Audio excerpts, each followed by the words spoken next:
Mag-usap tayo.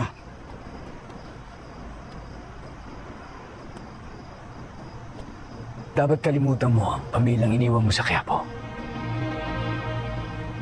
Nakaka-apekto ito sa buhay mo ngayon. Di naman po ganun kadali yun, pa. Buong buhay ko sila ang kasama ko. Lalo na si tatay. Ako, ang tatay mo.